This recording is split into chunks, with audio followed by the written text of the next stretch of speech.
Is this thing working? Okay. Hello everybody. So you're probably wondering what this is about. Well, first things first to start, it's a podcast. But more specifically, it is a podcast from my organization. Now, Really? now for a little bit of background.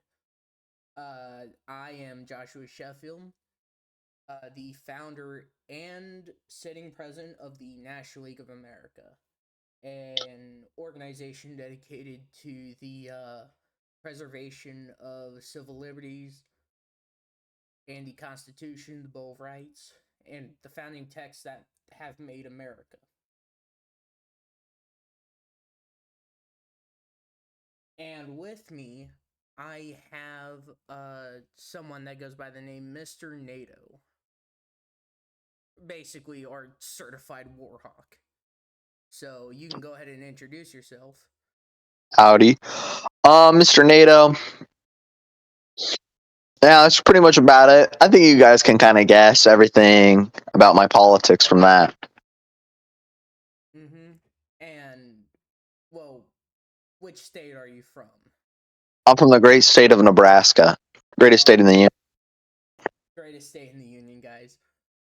For me, I'm from Tennessee, and usually we do something like we talk about and discuss news topics, but it's currently me and Mr. NATO only. So this will be a little introductory, get to know us and whatnot. Um, so first things first. First question. Or well, to start off with, what is the goal of the National League of America? And to answer that is, well, as stated before, is the preservation of civil liberties, but also the reformation of the Union.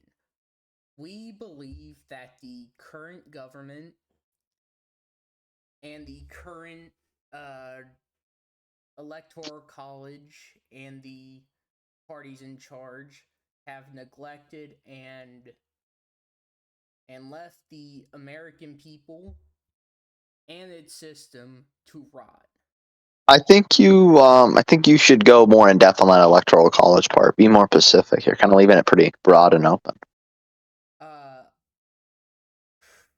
the Electoral College has has failed to properly represent us and has allowed to well, when I mean represent, I You mean mean party?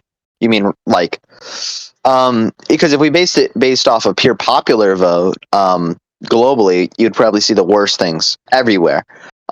Populists will always find an enemy and they will target them, and that will typically be their political enemy. So if you don't have safeguards to protect those rights, and that's what the founding fathers made the electoral college for, was to protect these civil liberties and the rights of the minority, right, from the power of the majority.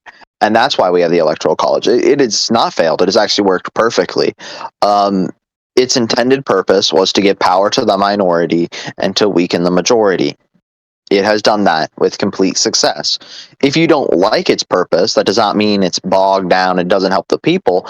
It means you don't like the electoral college for its purpose. You don't mean that it's ineffective. It's completely effective. It does its job perfectly.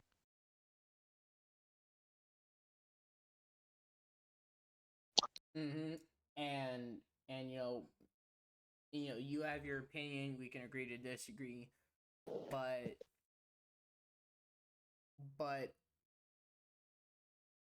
I find that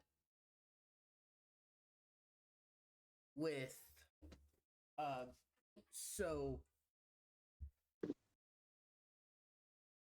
I find it that certain corporate groups and donors have been allowed to send money to politicians, and well, I know that's certainly not the point, but that could affect the electoral college.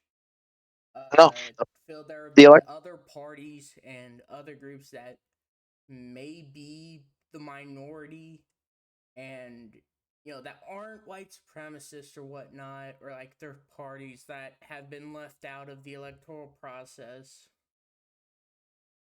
When someone says third party, typically people don't think white supremacists.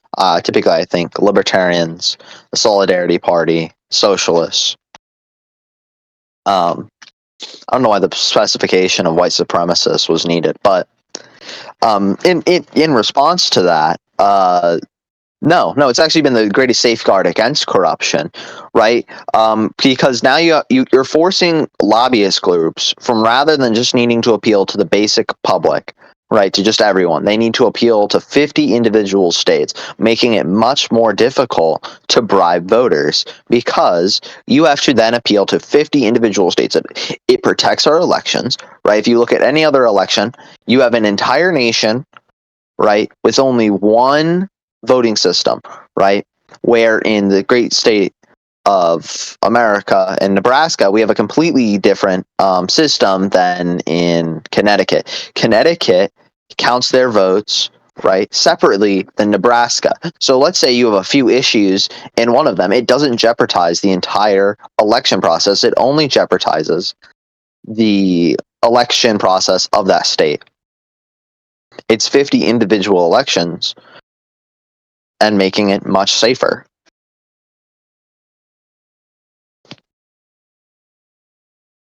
Okay. So I can definitely see why. Um,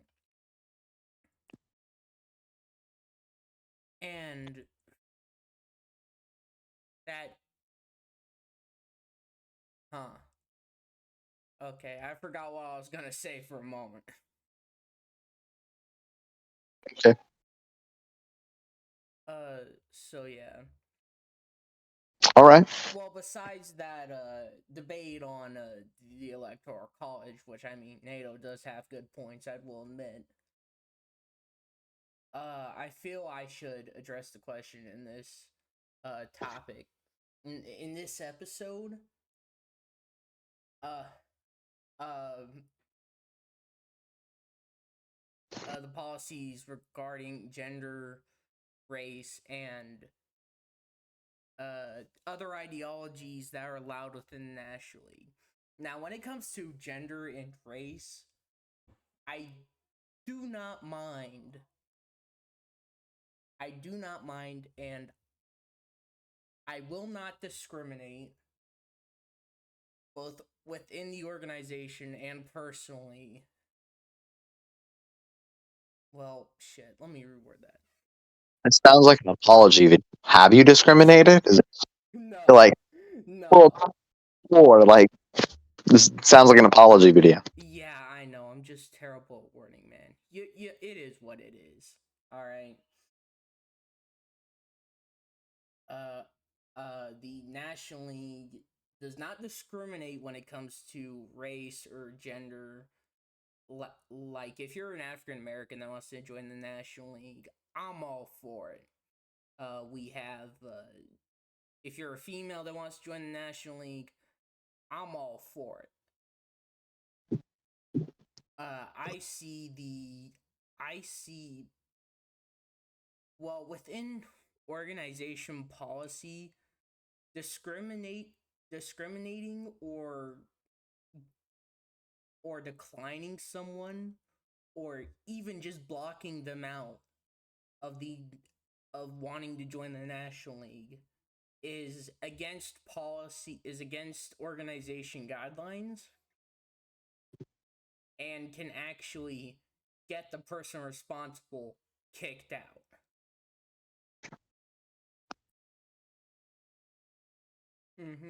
Because I believe that all people deserve a chance, regardless of race or gender or identity. I'm not, me personally, I'm not a fan of this whole bullshit identity politics thing. I'm certainly not a fan of the culture wars, as I believe that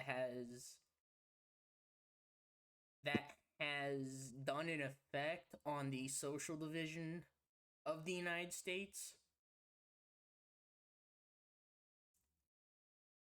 And that's just my opinion and organization policy as I'm setting it right now.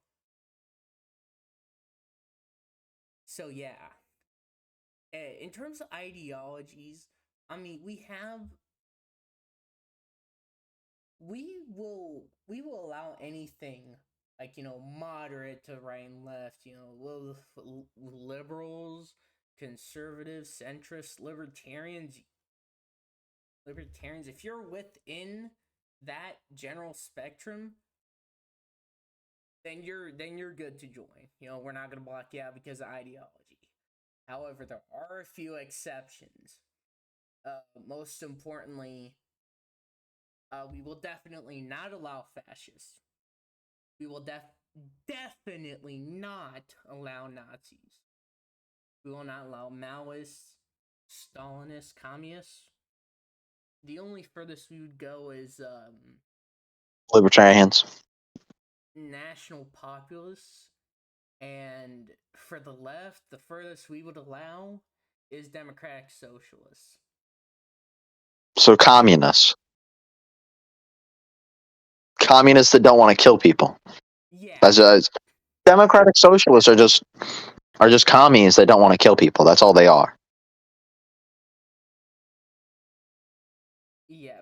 But even then, I feel like you could have brought it up with just you can't be a extremist and people would have understood. You didn't need the specification. Okay. So in general, extremists are not allowed. ANCAPs are also part of that. They're not allowed. Nor would I. So yeah, that's just generally what we allow and what we don't allow. Is this an employment video? No. It just feels like I'm at work right now going through it right now. It feels like the OSHA training videos I went through. Yeah. But it's just generally what we're going through, what it is, addressing stuff beforehand. So if anybody says, oh, they're Nazis, they're white supremacists, oh, they blocked other people. We got video proof saying, hey, that's not policy. We wouldn't allow that. That's not policy. It's not policy. Yeah, but most of the times when they call people Nazis, they aren't Nazis, and it's just become call everyone a Nazi. So us needing the same with communists. Really, it's just become another buzzword. It's like how communist was a buzzword in the 1950s. it was not a buzzword. It was actually specifically used against radical left-wing ideology because pretty much anybody, actually, any Democrat in the modern day, and actually most Republicans would have been considered communist back then because of how far left American society has gone. Right in the 1950s, you would be considered you probably would have been arrested if you even remotely said that any allowance of abortion in any way, shape, or form, even on a state level, you are an evil human for wanting to murder, genocide humans. You don't think women are women, you would also probably be sent to jail. It's because of American society has gone so left wing that if I call pretty much anybody a communist, in the 1950s they would have been considered a communist because of how far left they would have been. Well, that was a rant on its own. Yes. So yeah. All right. And Jesus. Oh, what else do I really have to say? Currently reaching the 15-minute mark right now. And I thought of nothing before we start recording. So yeah, that's fun. Woo!